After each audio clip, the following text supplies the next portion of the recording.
Bien, ben je vous propose que nous y allons, si vous le voulez bien.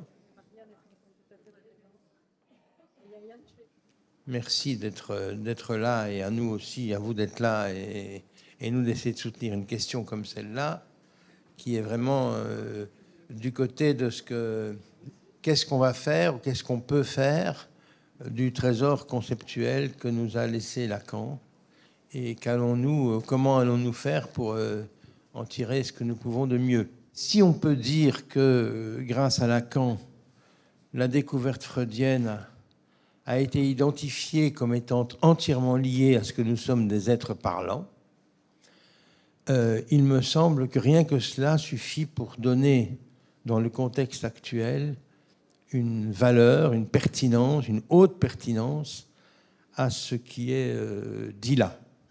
Mais il n'arrive de moins en moins souvent, et on l'a déjà dit tout au long de cette journée, que la parole soit reconnue comme constituant notre être subjectif d'abord, bien sûr, mais aussi notre être ensemble.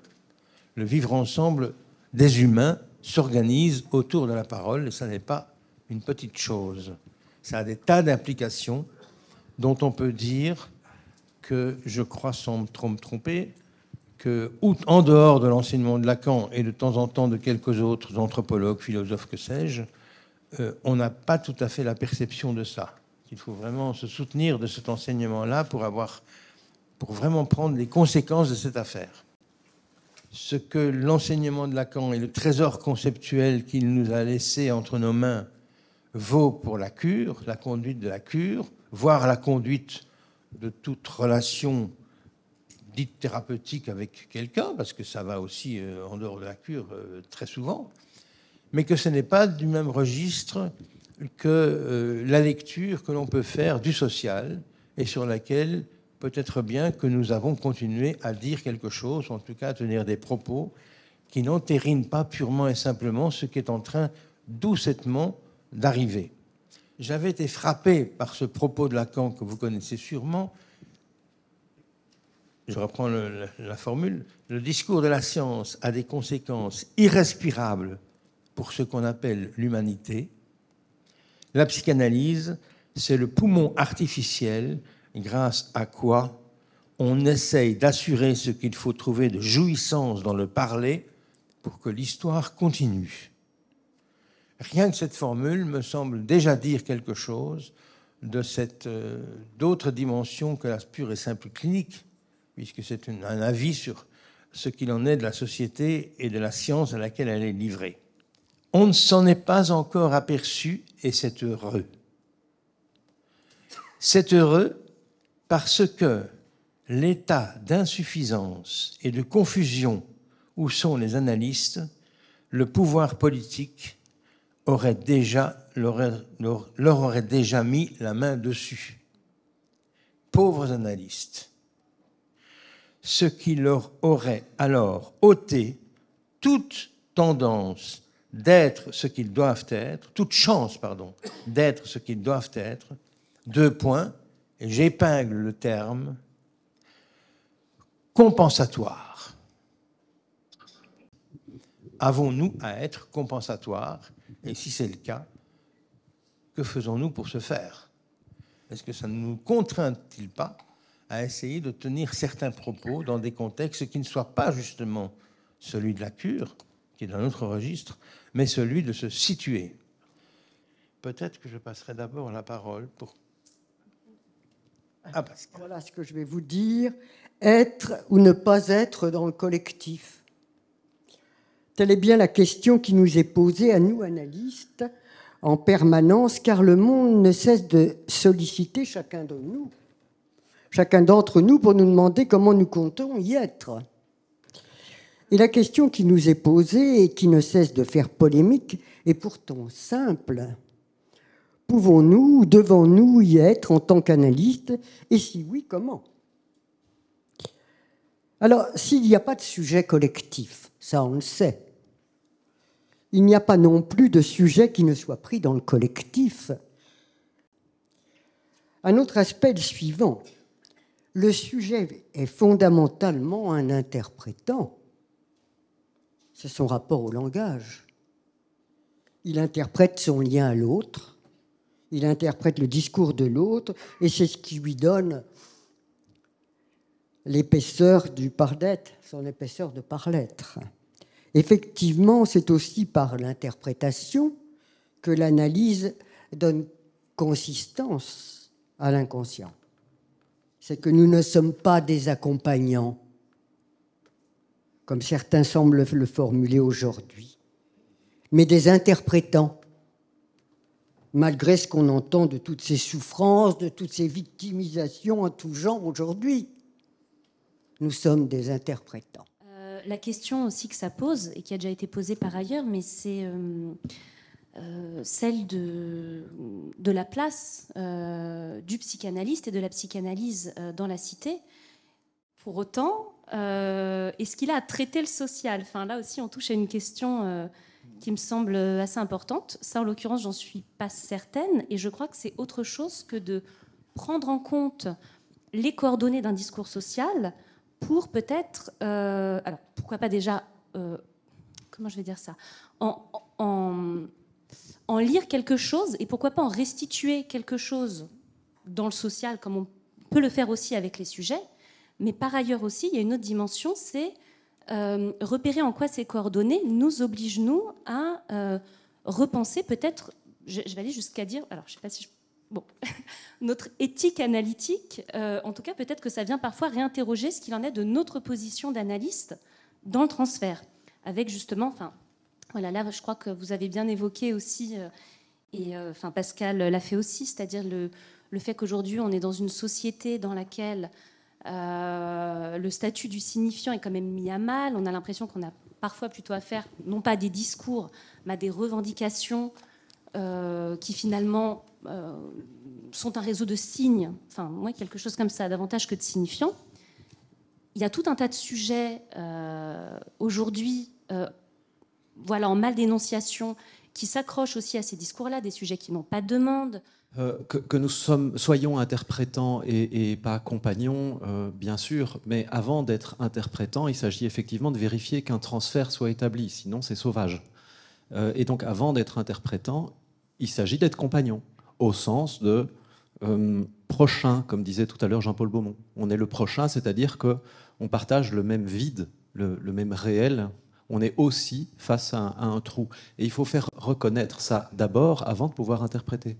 J'étais moi-même à ce moment-là aussi en analyse avec Lacan. Et une des impressions que j'avais dans cette analyse, c'est que le transfert à Paris des analystes sur Lacan était quelque chose de foudroyant, et qu'ils devaient subir des transferts d'une façon, je pense d'ailleurs personnellement, mais je ne sais pas, je me trompe peut-être, qu'une partie du fait qu'il faisait des séances très courtes souvent, c'était pour faire sentir que ce transfert, c'est-à-dire c'était difficile d'en travailler. Nous avons été particulièrement intéressés lorsque des collègues ont témoigné d'un trajet analytique avec Lacan. Ils ont montré différentes choses, la présence de Lacan, très importante, mais aussi, il me semble, ce qui a été intéressant, c'est de voir comment il pouvait avoir une pratique différente en fonction des personnes qui l'écoutaient. Ces différents élèves, qui au fond étaient ceux qui ont fondé les groupes qui existent encore actuellement, ces différents élèves ont sans doute s'inscrivent dans le fil d'un type de paroles particulières adressées à Lacan, et que c'est intéressant qu'il n'y ait pas eu d'homogénéisation des élèves. Ça a donné peut-être la richesse de la psychanalyse aujourd'hui, c'est en tout cas mon idée. Il n'y a pas eu d'uniformisation des élèves, c'est intéressant, des élèves directs, mais également peut-être de ceux qui ont fait leur analyse avec les élèves de Lacan, et c'est-à-dire nous-mêmes, souvent. Et ça nous amène à la question qui est posée aujourd'hui. En quoi sommes-nous lacaniens ? Voilà, j'ai envie de développer 2 ou 3 idées autour de ça.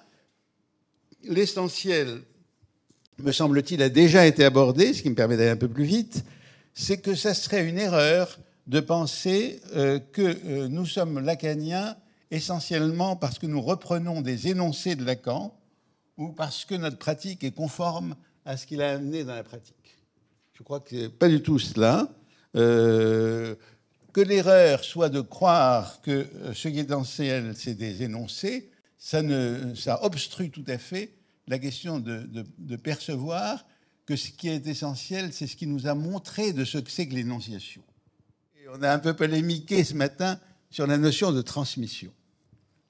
Moi, je dirais qu'en y repensant après, je me suis souvenu d'une phrase de Lacan que j'ai retrouvée, mais que je n'ai pas retrouvée avec la référence exacte. La seule formation que nous puissions prétendre à transmettre à ceux qui nous suivent, elle s'appelle un style. Pour être lacanien, si vraiment nous voulons être lacaniens, ce n'est ni reprendre les énoncés de Lacan, ni reprendre sa pratique, mais essayer de voir si quelque chose dans le style qui est le nôtre aujourd'hui s'accorde un peu avec le style qu'il a introduit. Le style, bien sûr, c'est pas la stylistique, mais c'est par exemple le fait de privilégier les questions sur les réponses. Ce qui est intéressant chez Lacan, et je crois que un des intérêts de la façon dont on a travaillé les séminaires pendant, on va dire des dizaines d'années maintenant, un des intérêts, c'est de nous avoir montré comment des questions, des concepts qui nous paraissaient élaborés d'une manière satisfaisante, etc., Lacan pouvait les reprendre quelques années après, et d'une manière qui contredisait. Alors ça, il me semble que c'est le style de Lacan. C'est le fait d'accepter, comment dire, que tout est susceptible d'être mis en question. Je pense qu'il y a cette question-là, qui est une question pour nous aujourd'hui, c'est sur quoi pouvons-nous lâcher du lest, mais par contre, sur quoi allons-nous ne pas céder? Si Lacan nous a dit « ne cédez pas sur votre désir », ben voilà, moi je l'ai transformé en « ne pas céder sur l'altérité ».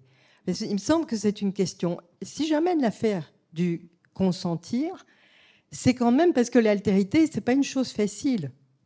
Ce n'est pas une affaire confortable.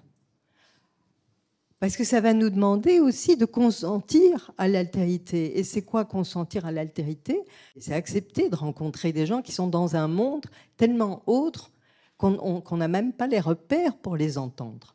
Jusqu'au moment où quelque chose d'une brèche, d'une faille, quelque chose nous permet quand même d'y aller. Et tout ça, c'est pas sans angoisse. L'enseignement qu'on peut transmettre aux plus jeunes, c'est de dire, vous savez, vous n'allez pas faire l'économie de l'angoisse. Alors comment est-ce qu'on transmet ça? Qu'on accepte, nous, d'y aller, du côté de l'angoisse, de soutenir l'angoisse, et puis que ça ne nous empêche pas de rester vivants. Ne pas céder sur l'altérité rejoint pour moi, avec ce que Pascal m'a d'ailleurs fait bien identifier, rejoint une sorte de triade, ne pas céder sur l'altérité, parce qu'il y a toujours de l'altérité, et l'altérité avant l'identité. Non ? Oui. Ne pas céder sur l'antériorité, parce qu'il y a toujours de la temporalité, et ne pas céder sur l'autorité, parce que quoi qu'on dise, il y a une place logique à l'exception, même si elle n'est plus à utiliser sur le modèle d'hier, bien évidemment, il n'empêche que cette place existe toujours. Donc ça donne 3 points sur lesquels on peut peut-être se tenir pour ne pas avoir à redupliquer autrement et de manière inadéquate alors des consignes, des exigences, des choses comme ça. Mais en tout cas, essayer de repérer ce sur quoi on ne peut pas céder. Faute de quoi, c'est toute l'articulation langagière qui est rendue impossible.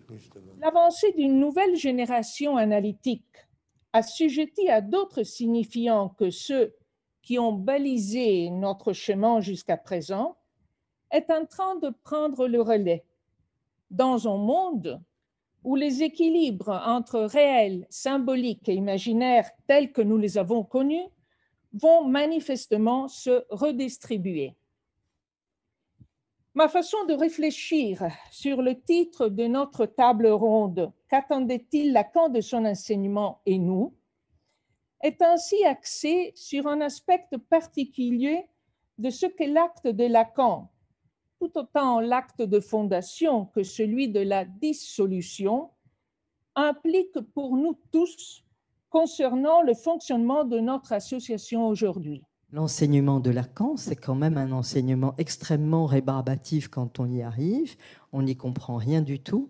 Mais c'est quand même parce que c'est un enseignement qui tente de faire apparaître un certain réel. Et ça met du temps. Le savoir analytique, appelons-le comme ça, lacanien en particulier, qui est capable, s'il est bien utilisé, de venir compenser les impasses dans lesquelles nous sommes en train de nous fourvoyer. Ça fait penser à la fois aux impasses liées au discours de la science. Rappelez-vous, je crois que c'est dans Subversion du sujet, il y a une formule de Lacan que nous ne désavouerons pas, mais vis-à-vis desquelles nous devons prendre distance, puisqu'il dit qu'il s'agit de réintroduire le nom du Père dans la considération scientifique, si je ne me trompe pas, je crois que c'est ça qui est dit, ouais. Comme ça. Ça, c'est évidemment appel au nom du Père, version d'où il venait, mais je crois qu'en reprenant des questions analogues, on pourrait dire qu'il y a quelque chose que nous avons pour faire objection, pour faire compensation au discours idéologique de l'individu qui est en train d'émerger et qui, avec l'appui du néolibéralisme, est en train de littéralement se constituer comme la vérité absolue desquelles nous n'avons pas à pouvoir nous libérer, nous en sortir. Or, c'est une impasse totale. J'ai pensé que cette idée du compensatoire se situait entre la religion et la science. Et c'était peut-être là où nous avions à que c'était peut-être à situer entre la religion et la science, en quelque sorte, et que c'était peut-être en ce sens où la psychanalyse pouvait être compensatoire, non pas religieuse, non pas scientifique, mais de savoir que il y a peut-être un lieu où elle-même pourra, où les sujets pourraient en trouver assise. Ceci débouche directement sur la question de la transmission. Sur la question de la transmission, et qui concerne bien sûr aussi l'enseignement que nous donnons à l'association, je veux dire, est-ce que nous sommes clairement en mesure de séparer ce qui est le savoir et les connaissances? Ça n'a pas rien à faire. Mais ça n'est pas du tout la même chose, évidemment, parce que la seule chose que vous puissiez enseigner, ce sont des connaissances, c'est-à-dire un ensemble de trucs destinés à la pratique, quelle qu'elle soit d'ailleurs. Je ne vais pas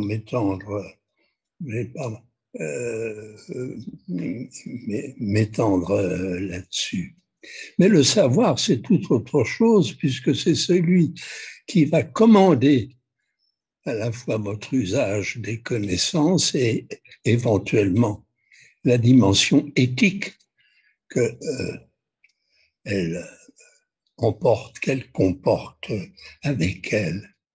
Nous ne pouvons, en tant que psychanalystes, décider de savoir si nous parvenons à transmettre des connaissances, c'est-à-dire des trucs, y compris d'ailleurs des concepts qui peuvent valoir comme faisant lien entre nous, car je dois dire que la question du lien entre nous est elle-même évidemment problématique, ou bien si nous parvenons, je dirais, à faire que ces connaissances viennent, je dirais, agir, viennent s'insérer, viennent faire partie du savoir d'une manière qui le rende, je dirais, plus heureux, c'est-à-dire plus juste. Le désir de Lacan a été de montrer que dans la relation que nous avons au signifiant, l'élément directeur n'est justement pas l'instance paternelle au moins une. Ces noms du père qu'il devait traiter et sur lesquels il s'est arrêté, elle n'est pas l'instance paternelle au moins une,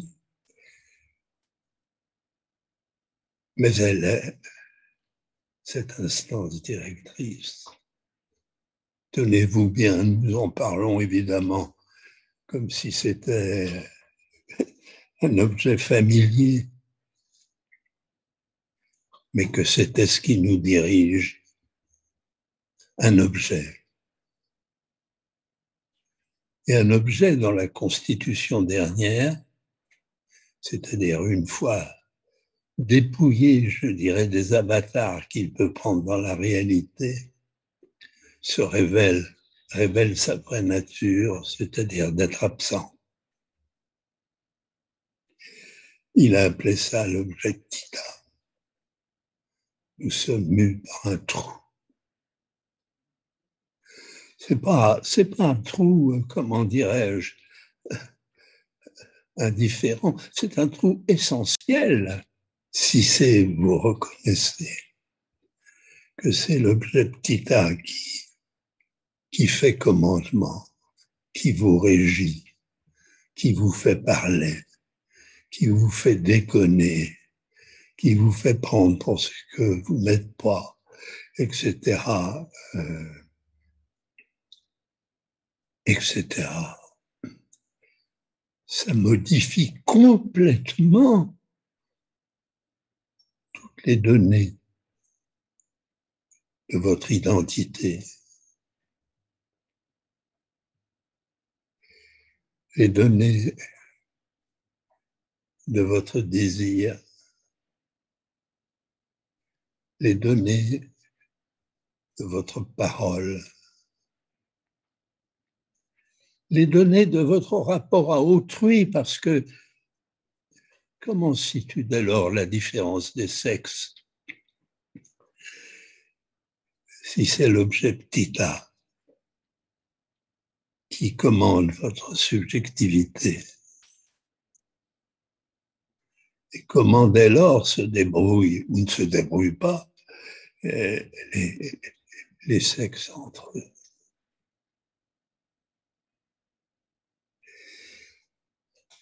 C'est un monde complètement différent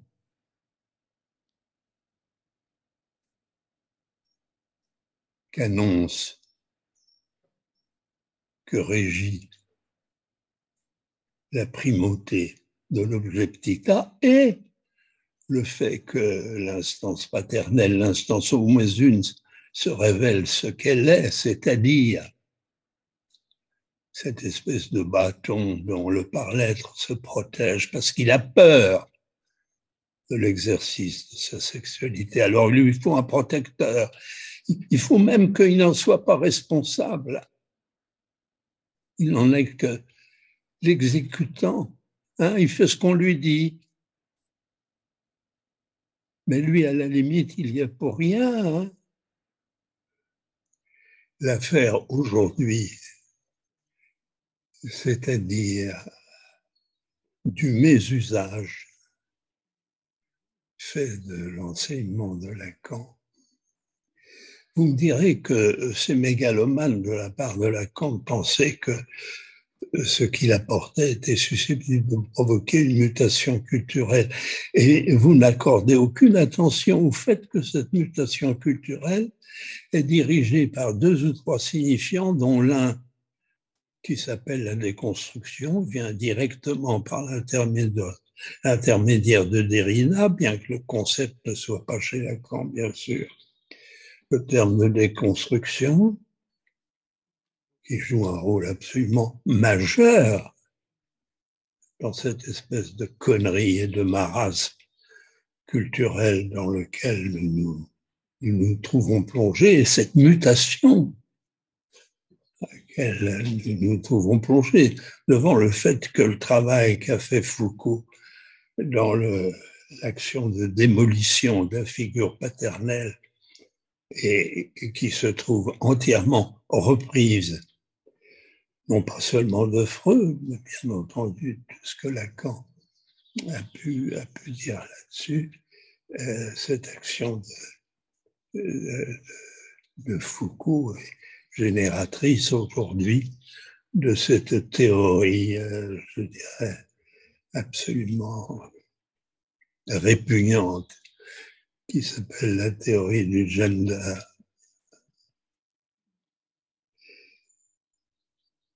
Donc,